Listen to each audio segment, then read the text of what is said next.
यह अंधेरा है, बहुत अंधेरा। एकमात्र रोशनी प्रकाश वर्ष दूर स्थित तारों से आने वाली रोशनी की चुभन है, लेकिन यह ठंडा नहीं है। वास्तव में यह एक ऐसे घर की तरह है जिसमें रोशनी बंद हो गई है, लेकिन भट्टी अभी भी चालू है। आकाश में कोई सूरज नहीं है, लेकिन आप दूर तटरेखा पर लहरों की आवाज सुन सकते हैं। इस स्थान पर मौजूद किसी भी जीवन को इंफ्रारेड में अवश्य देखना चाहिए, क्योंकि यहाँ लगभग कोई दृश्य प्रकाश नहीं है। हमें किसी ग्रह पर होना चाहिए, या कम से कम एक चंद्रमा पर, लेकिन इस ग्रह का सूर्य कहाँ है? ऐसे ब्रह्मांड के रहस्य जानने के लिए सब्सक्राइब कीजिए gender universe space documentary channel को और जुड़िए हमारे साथ।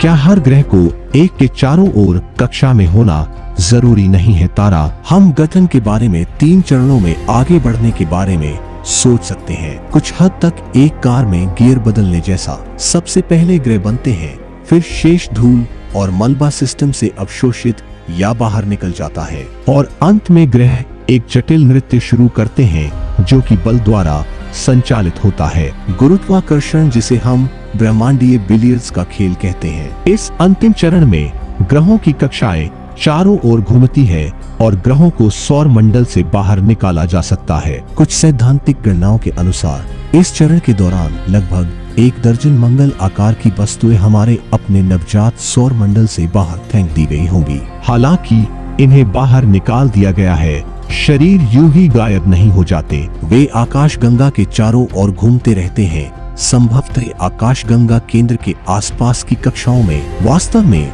यह संभावना है कि सितारों के चारों ओर चक्कर लगाने वाले ग्रहों की तुलना में वहां इन दुष्ट ग्रहों की संख्या बहुत अधिक है। इस तथ्य का सामना करते हुए हमारा पहला आवेग यह सोचना हो सकता है कि दुष्ट ग्रह बहुत ही अरुचिकर होंगे, जमे हुए दुनिया जिनमें कोई जीवन नहीं है, कोई गर्मी नहीं है, कोई ऊर्जा नहीं। हालांकि हमारा तर्क है कि यह आवेग उस चीज का परिणाम है। हम जानते हैं कि पृथ्वी पर भी जीवन सतह तक ही सीमित नहीं है। उदाहरण के लिए गहरे समुद्र के छिद्रों के आसपास जटिल पारिस्थितिकी तंत्र है, और सतह से 1 मील नीचे चट्टान में रहने वाले बैक्टीरिया है। यदि पृथ्वी स्वयं एक दुष्ट ग्रह बन जाए तो दोनों ही बहुत अच्छा करेंगे। हालांकि उस स्थिति में महासागर जम जाएंगे। वास्तव में जैसा कि हमने ऊपर कहा, तारे के बिना एक ग्रह एक ऐसे घर जैसा है जिसमें लाइटें बंद है लेकिन बत्ती चालू है। घर के अंदर का तापमान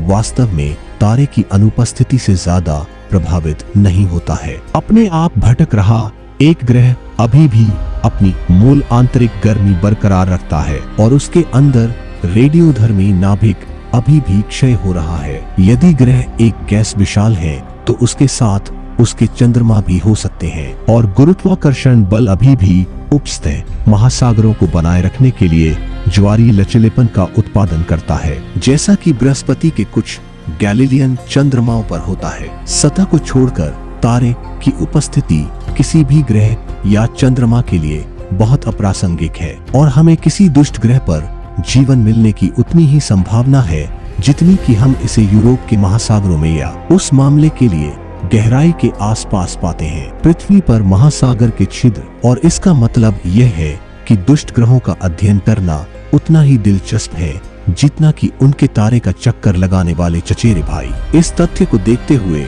हम तुरंत दुष्ट ग्रहों का पता लगाने के सवाल का सामना करते हैं। न तो रेडियल वेग विधि और न ही दोहराई जाने वाली पारगमन विधि वे तकनीकें जिनका उपयोग हमने इस बिंदु तक एक्सोप्लैनेट खोजने के लिए किया है काम करेंगे, क्योंकि वे दोनों एक तारे की उपस्थिति पर निर्भर करते हैं। वैकल्पिक रूप से, चूंकि जैसा कि हम देखेंगे दुष्ट ग्रह बहुत अधिक गर्मी उत्पन्न करते हैं, हम उन्हें इंफ्रारेड डिटेक्टरों के साथ देख सकते हैं। दुर्भाग्य से हमारी वर्तमान अवरक्त पहचान संवेदनशीलता इतनी कम है कि इसे इस समय इन दुनियाओं को खोजने का एक व्यवहार्य साधन बनने की अनुमति नहीं दी जा सकती है। इसके बजाय दुष्ट ग्रहों को खोजने के लिए, ग्रहों को खोजने की कोशिश करने के लिए एक बिल्कुल नए तरीके की आवश्यकता होगी, क्योंकि अब तक हमने केवल उन तकनीकों पर चर्चा की है जिनकी आवश्यकता है किसी तारे की उपस्थिति। वास्तव में खगोलविदों को कुछ समय से ऐसी तकनीक के बारे में पता है। इसे गुरुत्वाकर्षण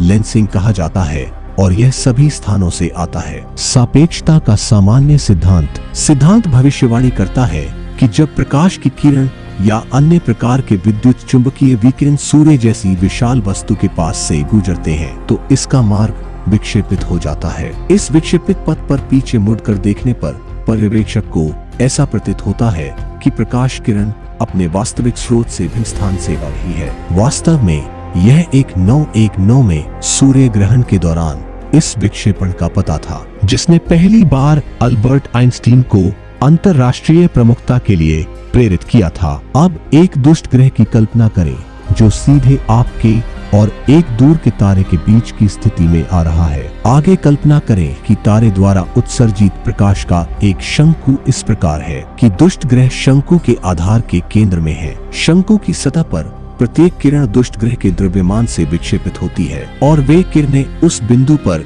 एक साथ आती हैं जहां आप अपना अवलोकन कर रहे हैं। वास्तव में दुष्ट ग्रह एक प्रकार के लेंस के रूप में कार्य करता है जो दूर के तारे से प्रकाश को केंद्रित करता है। हालांकि इन केंद्रित किरणों के साथ पीछे मुड़कर देखने पर आपको प्रकाश का एक भी बिंदु नहीं बल्कि उस केंद्रित शंकु के विस्तार के अनुरूप प्रकाश का एक वलय दिखाई देता है। यह तथाकथित आइंस्टीन रिंग आपके और तारे के बीच एक विशाल वस्तु की उपस्थिति का संकेत देती है। हालांकि यदि संरेखण बिल्कुल वर्णित नहीं है तो आपको पूर्ण रिंग के बजाय प्रकाश के निशान दिखाई देंगे। गैलेक्टिक आकार की विशाल वस्तुओं, विशेष रूप से डार्क मैटर की सांद्रता का पता लगाने के लिए खगोल विज्ञान में गुरुत्वाकर्षण लेंसिंग का व्यापक रूप से उपयोग किया जाता है, लेकिन इसका उपयोग दुष्ट ग्रहों का पता लगाने के लिए भी किया जा सकता है। बेशक चुनौती यह है कि हम नहीं जानते कि रिंग कब और कहां दिखाई देगी, इसलिए ऐसी कोई निगरानी तकनीक नहीं है जो पता लगाने की संभावना को अधिकतम कर सके। सबसे अच्छा तो हम यह कर सकते हैं कि समय समय पर हमें रिंग देने के लिए मौका संरेखण पर निर्भर रहे। इस कारण से हमने आज तक केवल मुट्ठी भर दुष्ट ग्रहों के प्रमाण देखे हैं। हालांकि इन कुछ खोजों से खगोलविदों ने अनुमान लगाया है कि आकाशगंगा में दुष्ट ग्रहों की संख्या सितारों का चक्कर लगाने वाले ग्रहों की संख्या से अधिक है। डेटा में अनिश्चितताओं के कारण ये अनुमान बेहद सटीक नहीं है, लेकिन वे दुष्ट ग्रहों की संख्या को उनके अधिक गतिहीन भाइयों की संख्या से 2 से 1 लाख गुना अधिक बताते हैं।